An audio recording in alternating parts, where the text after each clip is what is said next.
Hello, friends. This is Confessions with Amy, and I'm glad you're visiting my channel. Here we share new confessions every day. I will never forget the moment when time froze. It was a normal Tuesday.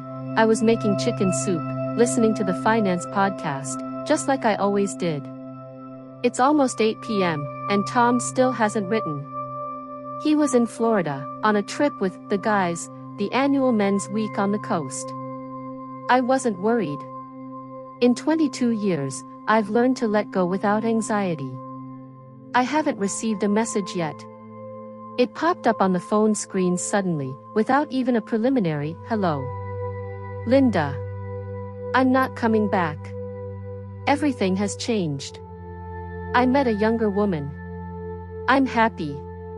I'm sorry, but it's better for both of us. I stared at the screen. I didn't even realize what I was reading right away. There was no emotion, no sense of, I was betrayed. It feels like I've fallen out of my own life and into some poorly written soap opera. A second message arrived a minute later. I transferred money from the general account to my own. It will be easier for everyone. I hope you'll understand. No emotions. No remorse. Only a cold, cloying, convenient egoism. I got up from the stove and turned off the stove. The soup choked softly and froze. I sat down at the kitchen table and slowly typed in the answer. Good luck. Sent it. She exhaled. I knew that he was sitting somewhere with a cocktail in his hand, feeling relieved. She took everything calmly, without a scandal. He probably even thinks I'm broken. Or in shock. But the truth is, I've been waking up to this marriage for a long time. Tom left the relationship long before he wrote me this message. It's just that now he has an excuse to make it official. And I have a reason to remember who I really am. I'm not someone who can be written off in the expense list like this. And he'll find out soon enough. I didn't waste time crying that night. They were deep inside me, of course, but I kept them to myself. I decided that this was a time for clear thinking and calculation, not for panic. It was strange to see how easily he'd thrown himself into the embrace of his new life, not thinking about what he was leaving behind. But I wasn't going to make a scene. For what? This will not return it. He decided. I have to decide for myself. I went to my bedroom, picked up my phone, and went to an online bank. Tom had never been particularly attentive to our finances together, and that was exactly what played out. We always used the same account, but we also had a separate credit card, which I managed. And yes, he transferred the money. But not all of them. I checked our shared account first. $50,000 is not a small sum, but for us it was just savings in case of something unexpected. He transferred the entire amount to himself. I was pretty sure he wouldn't have done it if I hadn't been with him, his reliable partner. It was a distorted sense of power on his part, but I wasn't in a hurry to put up with it. Then I remembered the pension fund. 2 years ago, we opened an account with him, which we saved for the future. I always thought it would be for our future together. But for me, it was something important. I managed this account alone. I knew that Tom hadn't even bothered to watch the interest rate on these funds go up. It was my insurance, my investment in peace of mind. I didn't need his permission to transfer all the funds from this account to my own account. So I did. It was nice to know that I didn't have to rely on anyone else in this situation. Then I logged into other accounts that he and I used for shared purchases and payment cards. There was less money, but it didn't matter. I blocked everything I could so there wouldn't be any surprises. The final cord was our family account, which I controlled. There were far more funds than he could have imagined.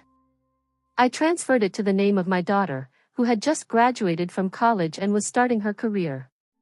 Let her be safe, and let me have my right. He thought that he simply transferred money, that he did it with ease and out of habit. He forgot that I also know how to handle it all. I wasn't offended. I wasn't furious. I just calmly made a decision, and now I had complete freedom. After all the manipulations with the financial documents, I easily put the phone back in my pocket and got up. The house became quieter. And so, that was the moment. He thought I was going to break down, but I just got free. This wasn't revenge. It was a choice. I just took what was mine. I didn't waste time on emotions because they didn't deserve my attention. I woke up early the next morning. It was still the shadow of night when I sat down in my chair and looked out the window. The sky was overcast, but there was a quiet comfort about it. I knew I didn't need his presence to make me feel alive and confident. He always thought I was dependent on him, that I couldn't cope without him. And now that he's gone, all I feel is freedom. Instead of thinking about him, I decided to take the day for myself. In the evening, I had an important meeting with one of our old friends, who now wants to work with me. I knew that I would be the center of attention and that after this meeting, no one would remember him, and I would be respected. I was walking outside when the phone rang. Unexpectedly, the number is Tom's. I didn't even flinch. I just looked at the screen and clicked reject. A few seconds later, the phone rings again. But I didn't pick up the phone. I missed it. It was too obvious for him to want to say anything after transferring all the money.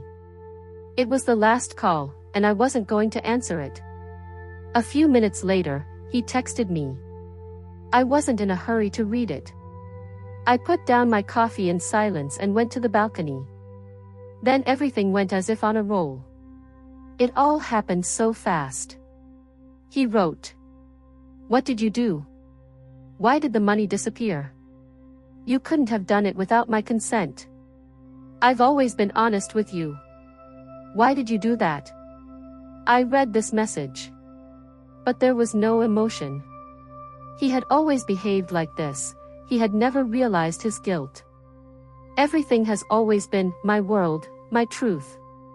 Now his world had collapsed, and I wasn't going to help him. I answered briefly and clearly. "You betrayed me. I just took what was mine. Next time, think before making such decisions. Good luck." After that, I turned off my phone again and continued my day. Everything was fine. When I got home, it was about 9 in the evening. Little by little, I was getting used to the silence, to the space that used to be filled with his presence. I felt the lightness in my body coming with every passing minute. All I wanted was a sense of power, confidence, and total control. Tom rang the bell again. I didn't answer the phone. I blocked his phone number by setting a lock in the settings. He tried to text me several times. His angry tone could be felt even through text messages. "You won't get anywhere with this. All you did was ruin everything we had." He didn't understand. Everything I did was my right. I just took what was mine.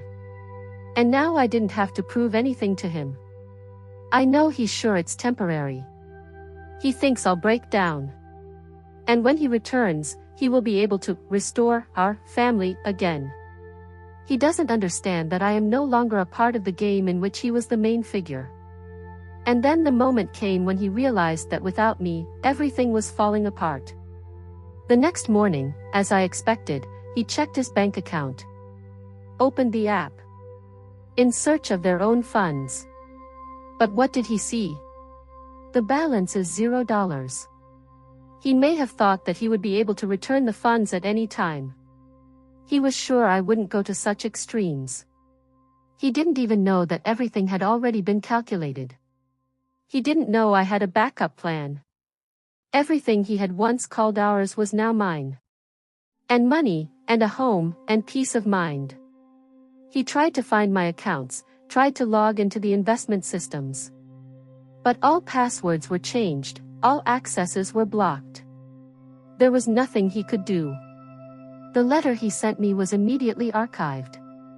"What did you do?" Why did you do this to me? You can't take everything. I didn't answer. I didn't need him to tell me. I had made up my mind, and now I was free. Free from his manipulations, his deceit, his omniscience. I watched him pick up the phone in a panic, but it was still too late. For the next few days, I didn't even open his messages. He calls, but I don't pick up the phone. I'm no longer connected to him. He has no power over me anymore. I did what I had to do, and now I can finally be myself. Whatever he thinks, he's not in my life anymore. And I'm not his. And in this moment, with this understanding, I realize how wonderful it is to be free. When you are no longer dependent on people, you gain real strength.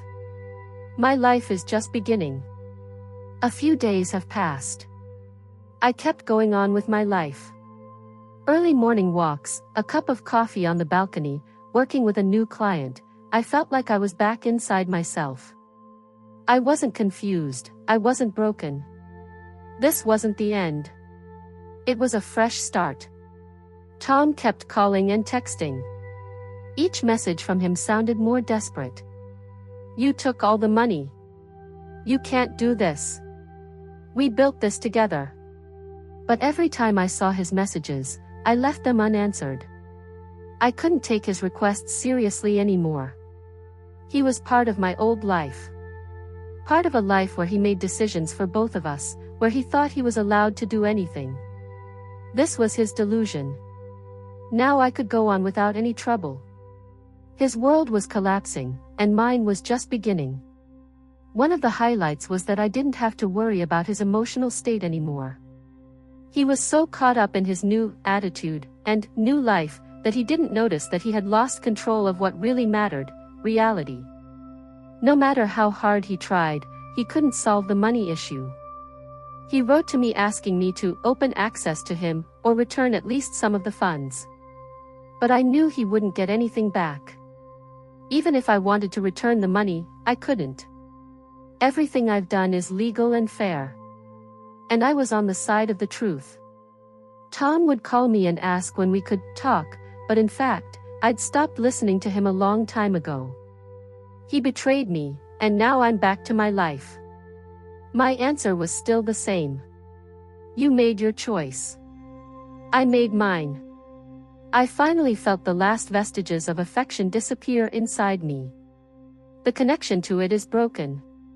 He didn't know it, but the minute I hit the reject button on his last call, I felt like I wasn't just letting him go, I was starting a new life full of confidence and freedom. I had rediscovered my path, and I no longer needed his approval. And then, on the 5th day, he called again.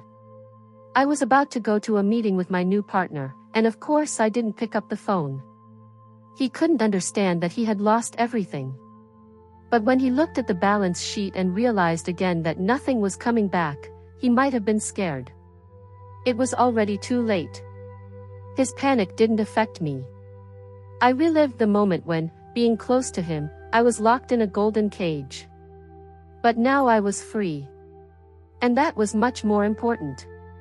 When he realized that neither the money, nor the possessions, nor the general connections would return, that I was gone not only physically, but also mentally, that's when he began to realize that he had lost much more than just money. He lost the woman who was not just his wife, but his partner. The woman I built and developed all their projects with. It wasn't just me he'd lost, but the balance I'd always brought to his life. Now he was alone. Empty-handed. I went on with my life. Every day I felt like I was becoming more confident in myself. In that moment, I realized that I didn't need any excuses. I shouldn't have felt guilty. I'm free. I got back what I always thought was mine, my life. And it was 100 times more valuable than anything he could ever offer me. I could look to the future with pride. Free. Undoubtedly strong. And completely satisfied with myself. Tom kept trying to call me, but I just blocked his numbers. I started a new life without any burdens, without having to make excuses. There was no pity, no regrets. Because when you experience betrayal and choose the path of freedom, you realize that all this is just a step on the way to your own happiness. And Tom? He stayed with those who give up and lose everything they hold dear. But I was strong. I didn't need his approval, and I'd long since given up looking for his approval in myself. It was the last moment of his panic when he realized that he had lost everything. Linda was a free woman, and her future was in her hands.